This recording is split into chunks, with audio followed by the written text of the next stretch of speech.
Dieses schmucke Stück, der Speedframe Pro von Fox.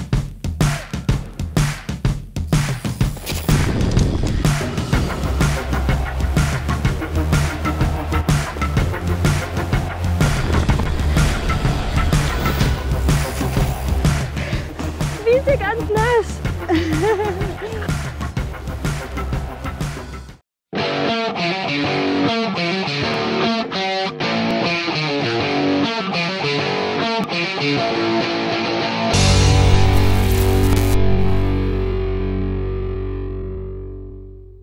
Yo Leute, ich bin's mal wieder, eure Miss Peaches. Hier hinten haben wir Rosie Racer, höchstpersönlich den süßesten Trail Dog der Welt am Start, meine Damen und Herren. Wie ist sie ganz nass? Und heute geht's mal um ein ganz besonders wichtiges Thema, und zwar um das Thema Protection. Ich habe hier dieses schmucke Stück, und zwar ist das der Speedframe Pro von Fox. Hier ein Danke an Matzak Offroad und Fox, dass ich den hier testen darf. Und in diesem Video werde ich meine Erfahrungen mit euch teilen, die Vor- und Nachteile vom Helm aufzählen, die Features davon.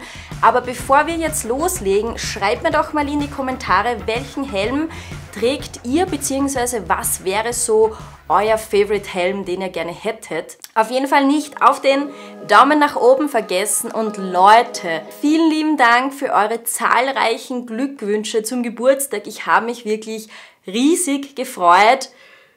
Danke, danke dafür. Und ich würde sagen, let's go!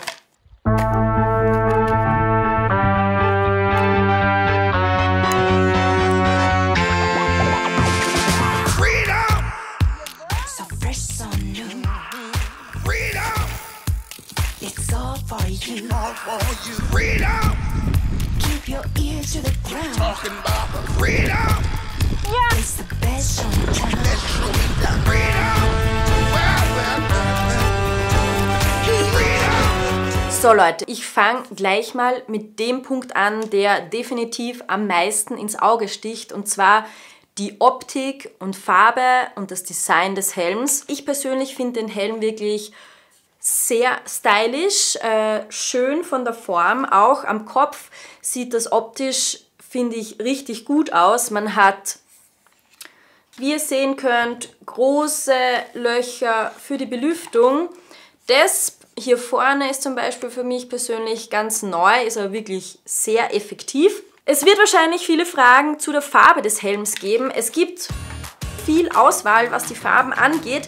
Das hier ist jedoch so eine Special Edition. Ich weiß nicht, ob die generell verfügbar ist oder einfach ultra limitiert. Demnach will ich das auf jeden Fall gesagt haben, nicht, dass ihr vergebens nach dieser Farbe sucht. Ich persönlich bin ja kein Halbschalen-Goggelfahrer, viele von euch schon. Hier habt ihr auch den Vorteil, das Visier ist dreimal verstellbar. Das ist ganz oben, und ihr habt hier auch die Möglichkeit, die Goggle zu verstauen. Das Ganze sieht dann so aus, auch hier hinten mit dieser Erhöhung, mit dieser Einkerbung, das funktioniert super. Seid ihr Brillenträger oder ihr fahrt gerne mit einer normalen Sportbrille mit Bügel, kann ich auch nach den letzten Wochen sagen, da drückt nichts. Das finde ich extrem wichtig, weil manche Helme lassen das durch dieses 360-Grad-Rückhaltesystem gar nicht zu, dass da so ein Bügel nach hinten geht. Das funktioniert aber wirklich toll. Tragekomfort des Helms finde ich super. Ich hatte anfänglich den Eindruck, dass mich der Helm drückt. Das war aber nur nach der ersten Fahrt, wahrscheinlich weil der Helm neu war. Aber bei allen anderen Fahrten, die auch teilweise viel länger waren, hatte ich da absolut keine Probleme mehr damit. Also wirklich super bequem. Und wie schon erwähnt, diese ganzen Belüftungslöcher und auch vorne hier, die haben es schon drauf, die erfüllen wirklich ihren Zweck. Aber zusätzlich gibt es auch noch diese Pads hier innen, die antibakteriell und waschbar und herausnehmbar sind. Die leiten auch die Flüssigkeit vom Kopf weg. Und das, Leute, das ist etwas, was ich wirklich bestätigen kann. Denn mir ist, bevor ich das gelesen habe, aufgefallen, dass meine Haare einfach nicht mehr so durchschwitzt sind, als wenn ich zum Beispiel meinen alten Helm getragen habe. Also das ist Definitiv das Zusammenspiel der Belüftung und der Pads, bin ich sehr begeistert davon. Und wenn wir gerade noch vom verstellbaren Visier sprechen, das wird in dem Fall wichtig für Leute wie mich, die gerne filmen oder filmen wollen. Dafür gibt es meiner Meinung nach 2 Positionen für die GoPro, die am idealsten sind und am besten bei dem Helm umsetzbar sind. Das zeige ich euch jetzt. Und zwar kann man die einmal hier unter dem Visier platzieren, wenn man das Visier ganz hoch stellt.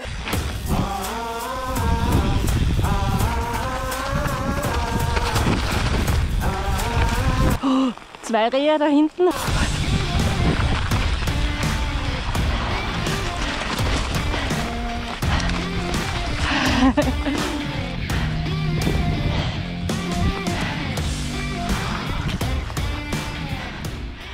Oder man hat die Möglichkeit hier oben. Ich bin nicht so ein Fan davon, wenn man bei den Aufnahmen das Visier sieht, aber das ist natürlich immer Geschmackssache. Sind einfach nur meine beiden Vorschläge, wie ihr am besten das Ganze platziert. Mit dem gebogenen GoPro Patch funktioniert das perfekt. Das ist die perfekte Krümmung vom Helm und vom Patch. Demnach viel Spaß, Leute, beim Filmen. Wovon ich auch ultra begeistert bin, ist der Verschluss. Der funktioniert so ein bisschen magnetisch, ist super easy, vor allem mit Handschuhen. Kinderleicht. Ich mache das auch einfach mal gerne, weil es so geil funktioniert. Hält trotzdem bombenfest. Dann, der Pro hat das MIPS-System. Seht ihr hier. Ich persönlich muss sagen, jetzt gar nicht speziell auf diesen Helm bezogen, dass ich bis vor kurzem gar kein so ein MIPS-Fan war, jetzt mal abgesehen vom Schutz, weil der ist top damit. Aber mit diesen MIPS und dadurch, dass sich das Innenleben so ein bisschen mitbewegt, habe ich persönlich, vor allem als Mädel wahrscheinlich, das Problem, dass das ständig irgendwo die Haare einklemmt und man sich die halben Haare immer dabei ausreißt und das ist super nervig. Bei diesem Helm, muss ich sagen, ist das nicht der Fall, ist bis jetzt einmal vorgekommen, aber auch sehr ein positiver Punkt für mich persönlich. Ich versuche euch jetzt noch mal kurz die MIPS zu erklären und darauf einzugehen. Ich habe es vorhin schon gezeigt. Ihr seht dieses bewegliche Innenleben sozusagen. Jetzt müsst ihr euch das so vorstellen, Helm, ihr knallt am Boden. Sonst habt ihr die schützende Helmschale, aber es ist trotzdem eben Boden, Helmschale, Kopf und direkter Aufprall. Wenn jetzt das Innenleben etwas beweglich ist, dann bewegt sich das und ihr habt somit nochmals eine Zwischenschicht, die den Aufprall abfängt bzw. teilweise absorbiert und somit mehr Schutz für euren Kopf und weniger Kräfte, die darauf wirken. Eigentlich schon eine sehr coole Sache. Die Innenschale des Helms dürfte auch besonders sein, um mehr Aufprallschutz auf eine große Fläche zu verteilen und demnach mehr Impact zu nehmen. Kinder, setzt einen Helm auf. Helme sind ganz wichtig und Helme retten Leben. So, ich persönlich trage bei diesem Helm Größe Small. Ich brauche bei Helmen immer die kleinste Größe. Teilweise habe ich auch schon Kinderhelme getragen. Was ich hier auch anmerken muss, ist, dass Helme sind zwar oft in Größe X-Small, Small verfügbar, aber die Schale an sich ist dann trotzdem keine X-Small, sondern die des Medium-Helms, aber durch das 360-Grad-Rückhaltesystem könnt ihr den ebenso klein zusammenschnüren. Demnach sieht das am Kopf ab und zu dann nicht so geil aus, weil man trotzdem irgendwie diesen Calimero-Effekt hat, weil die Schale so groß ist. Das ist bei diesem Helm nicht der Fall. Auch in der kleinsten Größe sieht das gut am Kopf aus. Ich weiß nicht, wie ihr das empfindet, aber ich finde auf jeden Fall. Ich finde den Helm ultra leicht, habe schon erwähnt. Tragekomfort top. Beim Gewicht steht hier bei Größe Small 355 Gramm. Preislich sind wir hier bei diesem Helm so im Schnitt bei 150 Euro. Natürlich ist das eine Investition, aber ich denke mir immer, gerade bei Protektoren und bei Helmen habe ich persönlich auch immer gerne unter Anführungszeichen ein bisschen mehr investiert, um auch wirklich was Gescheites zu haben. Denn Leute, es ist euer Kopf, der ist wichtig zu schützen. Sowas kauft man sich nicht jeden Tag, aber manche von euch tragen es täglich. Demnach so viel dazu. Und, jetzt kommt's, Trommelwirbel. Ich habe einen 10% Rabattcode für euch für Maziag Offroad, der lautet Peaches10. Der gilt ab heute, jetzt für einen Monat lang. Ich hoffe, ihr habt eine Freude damit.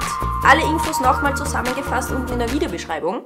So Leute, was ist nun der Unterschied zwischen dem Speedframe Pro und dem normalen Speedframe? Kurz zusammengefasst, die wichtigsten Unterschiede sind der Verschluss, die MIPS und diese speziellen Polster, die antibakteriell und gegen den Geruch wirken. Preisunterschied haben wir hier ca. 50 €. Ihr müsst halt da abwägen, was für euch wichtiger ist, aber so viel mal zum Vergleich der beiden Helme. So Leute, mein Fazit zum Speedframe Pro. Tragekomfort stimmt, brillenkompatibel, Goggle-kompatibel, GoPro-kompatibel, MIPS für mehr Safety, sieht gut aus, demnach Preis-Leistung ist in dem Fall auf jeden Fall approved. Leute, ich glaube, das war's. Ich hoffe, euch hat's gefallen. Wenn ihr noch Fragen habt, schreibt mir das auf jeden Fall unten in die Kommentare. Ich versuche die definitiv zu beantworten. Ich würde mich auf jeden Fall über einen Daumen nach oben freuen. Schon allein für die Rosie. Demnach, Leute, danke auf jeden Fall fürs Zusehen, danke fürs Dabeisein. Bis zum nächsten Mal. Ciao, Leute.